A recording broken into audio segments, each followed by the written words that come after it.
From mauka to makai, Hawaii is filled with amazing sights. What is sometimes overlooked is the long, rich tradition of raising cattle in Hawaii. In fact, Hawaii's ranches produce a significant number of high-quality cattle, and beef production is an important economic contributor in the state. Likewise, the men and women who raise cattle and produce beef today play an important role in protecting Hawaii's natural resources, where cattle have been raised for centuries. Those men and women are also ensuring the rich history of the industry is preserved so that it may be passed on to future generations. Hawaii's cowboys, known as paniolo, are at the center of this effort to preserve the past and to pass along the lessons learned from a lifetime on the land.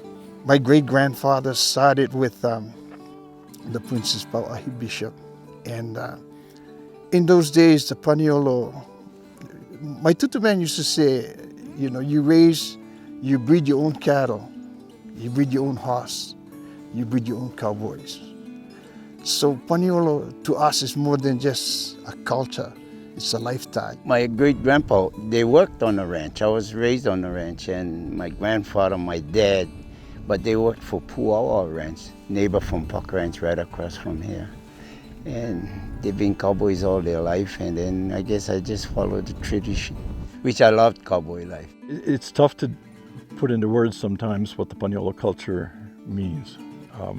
But if you've been around it and you've experienced it, and you've particularly seen older generations before you demonstrate what it means, there's a work ethic involved with it which is unequaled.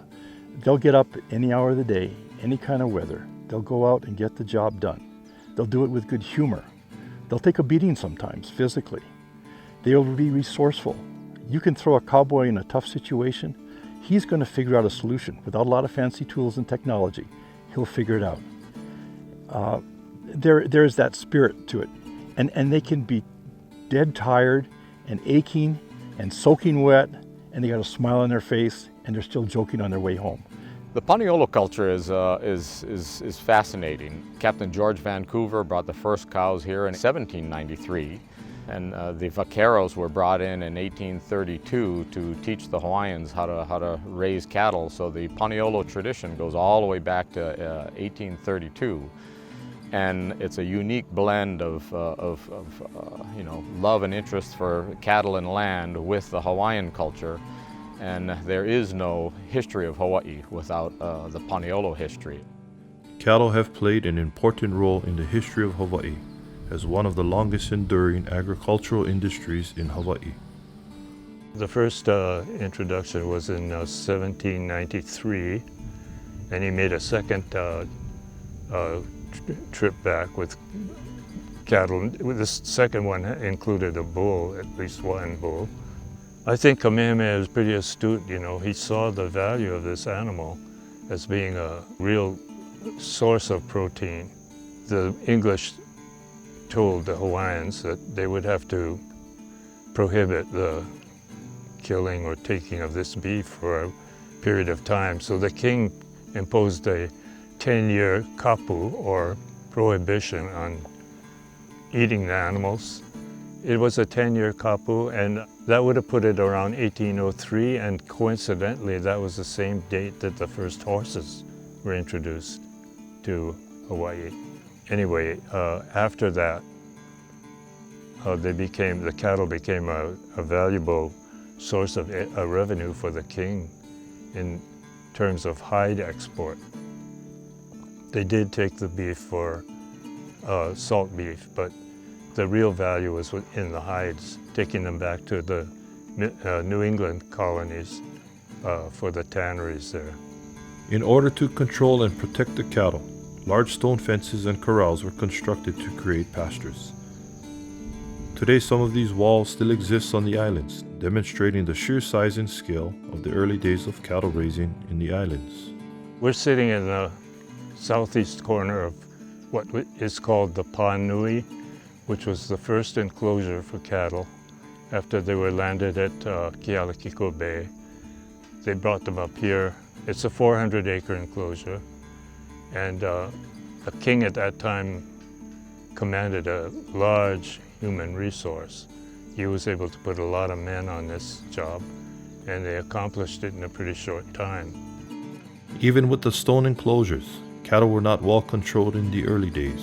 Eventually in 1832, King Kamehameha III sought another solution, turning to Mexico and their country's cowboys known as vaqueros.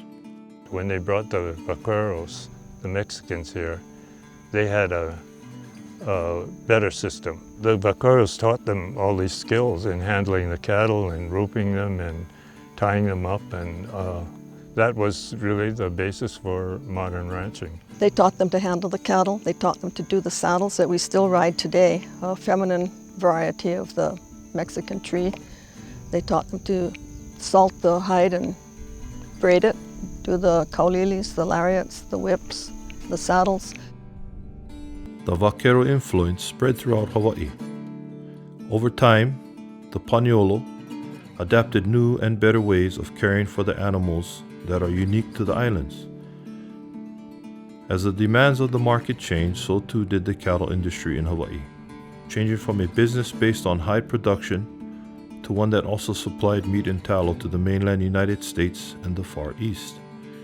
Eventually, those changes gave way to the modern beef production model that exists today across the Hawaiian Islands. Well, in the 1840s, it was hides and tallow and on-ranch consumption or on-property consumption business. Extra product was brine cured in a product called pipi calda, stored in 55-gallon drums and sold to ships. Hides and tallow were exported to China. It evolved into the late 1800s, advent of park and ranch being organized, the advent of Oahu, Honolulu growing as a city, needing meat products. So this island started exporting live cattle to Oahu, processed at the pier and harbor there. They had a processing plant right on the docks. Got into the early 1900s, ranching started getting more organized. Better genetics were brought in. As the demand for cattle and cattle products grew, so too did the need to improve how the animals were produced. The limited infrastructure on the islands in the early 1900s resulted in many creative approaches to cattle handling and shipping. So they had coastal steamers that came to each of these ports along the coast. And at each of these ports they would pick up cattle. And then the cowboys would bring the cattle down to a pen that's basically right on the water with an opening to the sea. And then they'd tie on the whaleboat, and then the cowboys would bring the cattle on a rope, swim them to the whaleboat, and throw the rope over an oar which projected out the front. And then the sailors would pick it up. And that cattle swimming, it was important that this be done where the cattle would be swimming, because the man on the boat can handle an animal that doesn't have its feet down on the ground. And they just pull them up to the boat, put a halter on them, tie them to the gunwale, and that's the way it was done. As infrastructure and demand for beef changed, so too did the means of transporting cattle and beef. After World War II, the cattle business in Hawaii shifted again to follow the trend toward grain-finished beef that was becoming more common on the mainland United States in the 1960s. The advent of box beef allowed the processing and shipping of smaller cuts of beef. Instead of transporting entire sides, these two adaptations were brought to Hawaii, but they did not necessarily mean success for the industry in the islands. In the mid-80s, cattle buyers realized that the discounts on our calves here, in order to keep them in Hawaii, to feed them and process them, were big enough that they could actually buy them and ship them. We had a paradigm we couldn't do that, and so the industry struggled along with keeping cattle here, and more calves left. Our economies of scale got less, so our cost of unit production costs went up. And by 1989, we finally realized that we could no longer efficiently and competitively process and market cattle in Hawaii. So at that point, we started going into a calf business, cow-calf. Before we were cow-calf, stockers, feeders, fat cattle. Went to a cow-calf business and started exporting calves. And that was a very positive change for the industry. Although the shipment of cattle to the mainland remains a crucial marketing option for today, Hawaii's beef production is once again undergoing a renaissance as more cattle are being kept on the islands for grass finishing to fulfill a growing demand for local beef. Despite changes in markets and production methods, the paniolo remains an important part of the process, and today's cattlemen and women take pride in passing along the paniolo ways of the past to future generations. And our days, when I first started, we had about like 30, 35 cowboys. But during my days, it was cowboy days. Park Ranch was Park Ranch. The other ranches, we had about like 10 ranches on a big island. And they cowboyed, you know, you cowboy out there. Like I say, it wasn't trailer or riding four-wheelers, and everything was horse and man. A lot of the values and characteristics of the paniolo are love of the land, love of the animals. There's a lot of skilled and talented people, but there's also a camaraderie and just a feeling that you get when you go to a family branding or a ranch where there's people practicing their tradition from a long time ago. But the honesty, the hard work, and dedication to the land is great to see. They love what they do. It gets me. It is who they are, and it runs so deep in their veins that you can't help but admire it. You have to have known it, been around it, but it is priceless. And they are a unique breed.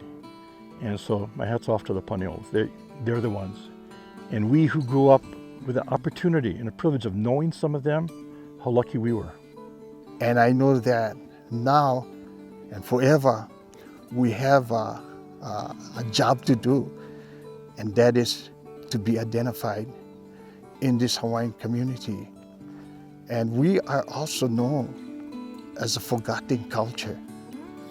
You see hula dancers, you see everything Hawaiian can produce, very little on the paniolo. And yet if you study the history, paniolo made history in America. So to me, that's something to get excited about. That's something that I'd like my kids to learn about.